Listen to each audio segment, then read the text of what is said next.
ఉపేంద్ర, రిష్మా నానయ్య, మురళీ శర్మ, రవిశంకర్, సాధు కోకిల తదితరులు.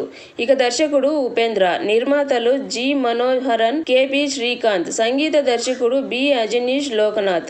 ఇక సినిమాటోగ్రఫీ విషయానికి వస్తే హెచ్.సి. వేణుగోపాల్. ఇక ఎడిటర్ విజయ్ రాజ్ బీజీ.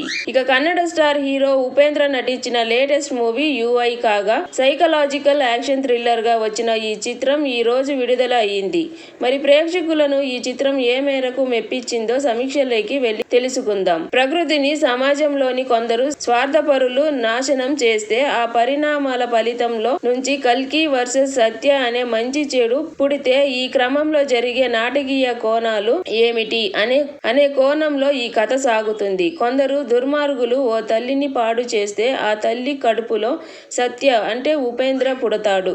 నలుగురిని కొట్టి వారి దగ్గర ఉన్న వస్తువులు లాక్కునే రోజుల్లో చుట్టూ నలుగురి కోసం తన జీవితాన్నే అంకితం చేసే వ్యక్తిగా సత్య ఉంటాడు. సత్య మంచితనానికి అందరూ అతన్ని అభిమానిస్తూ ఉంటారు. అయితే అంతలోకి కల్కి అంటే ఉపేంద్ర కథలోకి ఎంట్రీ ఇస్తాడు. అసలు కల్కి ఎవరు, అతని గతం ఏమిటి, నిజం సమాజంపై అతనికి ఎందుకు అంత ద్వేషం, ఆ ద్వేషంతో కల్కి చేసిన మారణ హోమం ఏమిటి, చివరకు సత్య కల్కి కథ ఎలాంటిది మలుపులు తిరుగుతుంది, ఏంటి మంచి కోరుకునే సత్య ఏం చేశాడు, ఫైనల్ గా కల్కి ఏమయ్యాడు అనేదే మిగిలిన కథ. నేచర్ పై వినూతమైన కాన్సెప్ట్ తో సైకలాజికల్ థ్రిల్లర్ గా తెరకెక్కిన ఈ సినిమాతో బాక్సాఫీస్ దగ్గర మరోసారి ఉపేంద్ర తనదైన మార్క్ చూపించాడు. కథ ఎలా ఉన్నా ఉపేంద్ర నుంచి కోరుకునే ఎలిమెంట్స్ మాత్రం సినిమాలో బాగానే ఉన్నాయి.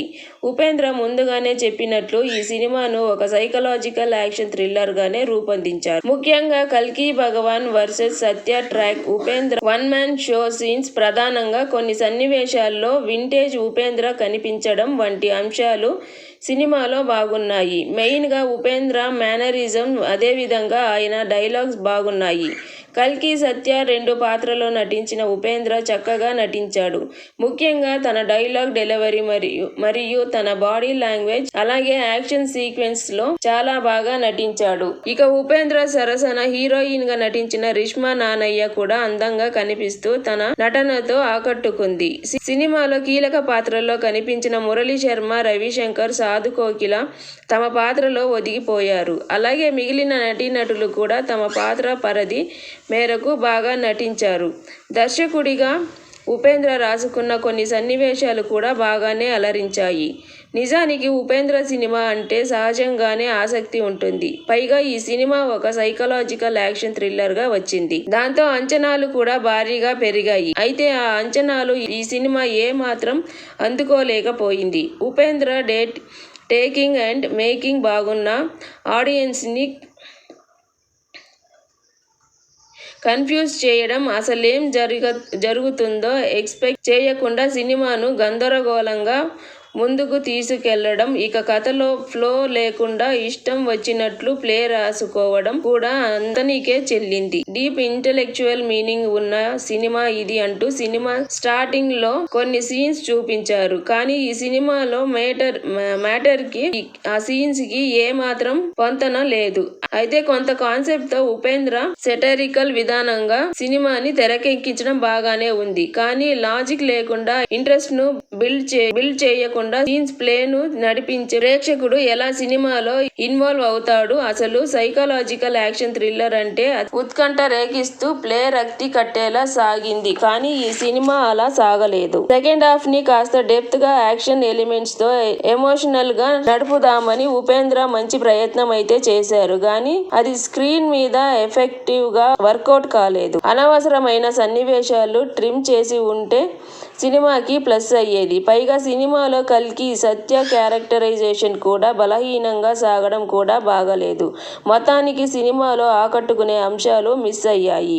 మంచి కథ నేపథ్యాన్ని, కథాంశాన్ని తీసుకోవడంలో సక్సెస్ అయిన ఉపేంద్ర ఉత్కంఠభరితమైన సీన్స్ ను రాసుకోవడంలో మాత్రం తడబడ్డాడు. కానీ ఆయన రూపొందించిన సన్నివేశాలు ఆకట్టుకున్నాయి. సంగీత దర్శకుడు అజనీష్ లోకనాథ్ సంగీతం బాగుంది. హెచ్.సి. వేణుగోపాల్ సినిమాటోగ్రఫీ వర్క్ సినిమాకే ప్రత్యేక ఆకర్షణగా నిలుస్తోంది. ఎడిటింగ్ కూడా బాగాలేదు. ఇక ఉపేంద్ర ఆలోచనకు నమ్మి వైవిధ్యమైన చిత్రాన్ని ప్రేక్షకులకు అందించే ప్రయత్నం చేశారు నిర్మాతలు.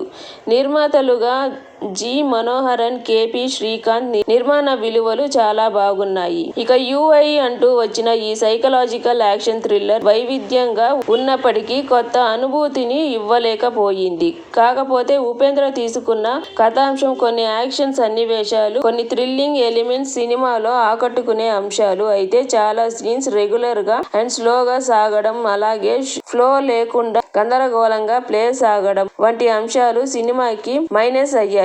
అయితే ఉపేంద్ర సినిమాను ఇష్టపడే వారికి ఈ సినిమాలో కొన్ని అంశాలు పర్వాలేదు అనిపిస్తాయి. ఓవరాల్ గా తెలుగు ప్రేక్షకులకు మాత్రం ఈ సినిమా కనెక్ట్ కాదు. ఇక ఈ వీడియో నచ్చితే లైక్ చేయండి, షేర్ చేయండి, కామెంట్ చేయండి, తప్పకుండా సబ్స్క్రైబ్ చేయండి.